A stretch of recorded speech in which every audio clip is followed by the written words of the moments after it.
ഒരു കോൾ ഉണ്ട്.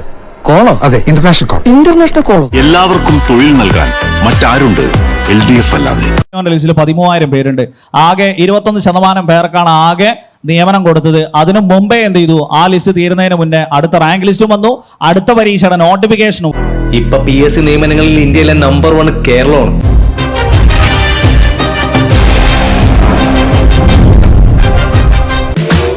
എല്ലാവർക്കും തൊഴിൽ നൽകാൻ മറ്റാരുണ്ട് LDF അല്ലാതെ?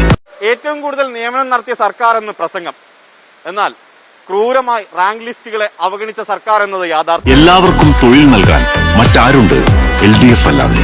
അച്ഛൻ പറഞ്ഞു ഇതിലും ഭേദം കട്ടപ്പാറയായി കക്കാൻ ഇറങ്ങുന്ന. അതൊക്കെ ഗോപാലകൃഷ്ണൻ ഒരു നമ്പർ അല്ലേ? ഇത് എന്റെ ഒരു നമ്പറാ. കളിക്കുന്നത് അതിൽ വേണ്ട. എല്ലാവർക്കും തൊഴിൽ നൽകാൻ മറ്റാരുണ്ട് LDF അല്ലാതെ?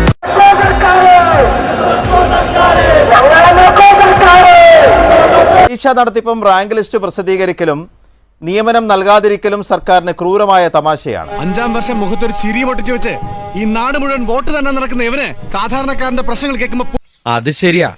ഈ വക സർക്കാരിന് വോട്ട് ചെയ്യുന്ന ആൾക്കാരെ പറഞ്ഞു. എല്ലാവർക്കും തൊഴിൽ നൽകാൻ മറ്റാരുണ്ട് LDF അല്ലാതെ? രണ്ടും കൂടി ഒരുമിച്ച് വേണ്ടാ. അതെ, നമ്മള് വിട്ടോ.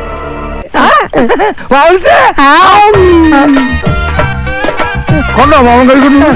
എനിക്കില്ലേ? ഇനി വേണോ? പരാട്ടാ ഇങ്ങനെ വീണ്ടും ഉരുട്ടി. എന്റെ അമ്മ ഒടുക്കത്തെ ക്യൂ. രാജാവിന് എന്ത് ക്യൂ? വഴിയൊരുക്കടാ. എല്ലാവർക്കും തൊഴിൽ നൽകാൻ മറ്റാരുണ്ട് LDF അല്ലാതെ?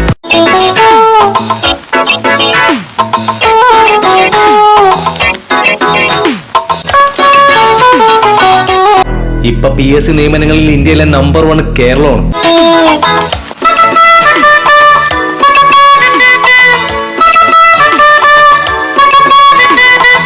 ഒരു ക്ലാസ്സിനും തോക്കാതെ ചന്ദ്രഗുപ്ത മൗര്യൻ കിണർ കുഴിച്ച കഥയും ഈച്ച പൂച്ചായ ചരിത്രവും പഠിച്ചുകൊണ്ടിരിക്കാതെ വല്ല ട്രാൻസ്പോർട്ട് ബസ്സിന് കല്ലെറിയാനോ മാഷുമാരെ തല്ലാനോ നടന്നിരുന്നെങ്കിൽ ചുരുങ്ങിയത് ഒരു MLA ആവായിരുന്നു.